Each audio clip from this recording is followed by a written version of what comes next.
Hello, how are you? It's Joy here. Welcome back to my YouTube channel. Today, let's see what we will crochet. Okay, that's the dragon Zodiac's Amigurumi from the Zodiac's Amigurumi crochet along with Envy's Spending Handicraft. This dragon have quite a lot of details to crochet, but do not worry. It's still I have the step-by-step tutorial for you.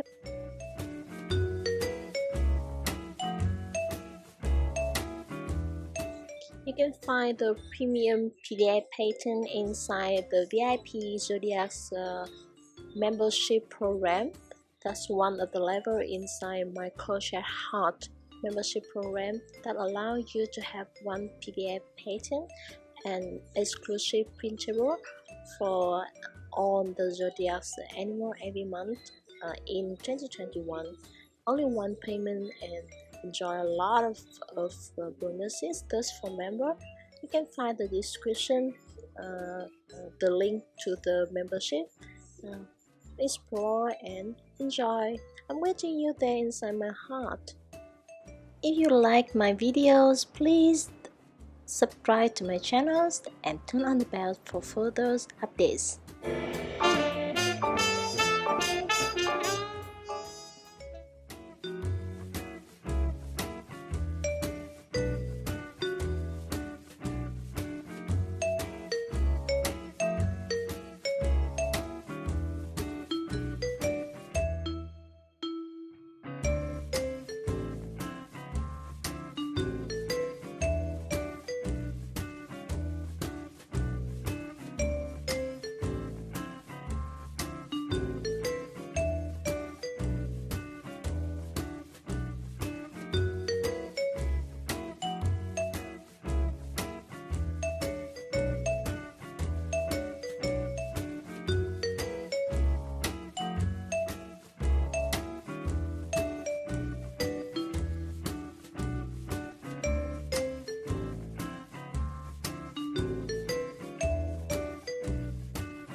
done with all the crocheting, and this is showing part.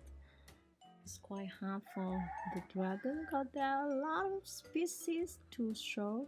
1, 2, 3, 4, 5, 8 pieces to show in. So first we will attach the horn like opposite to the spine, the head, and then ear here, and then the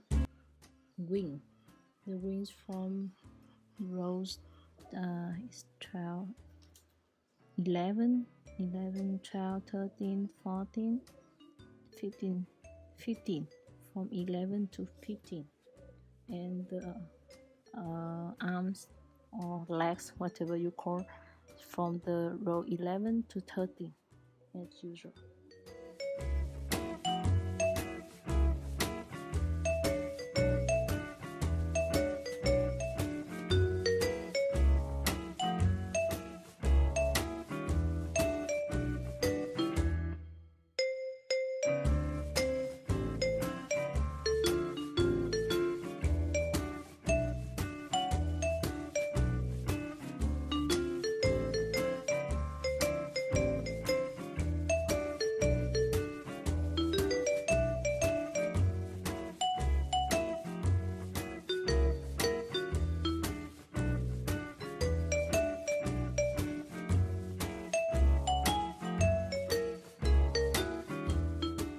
Thank you for watching my videos, and do not forget to subscribe to my channel or follow my blog.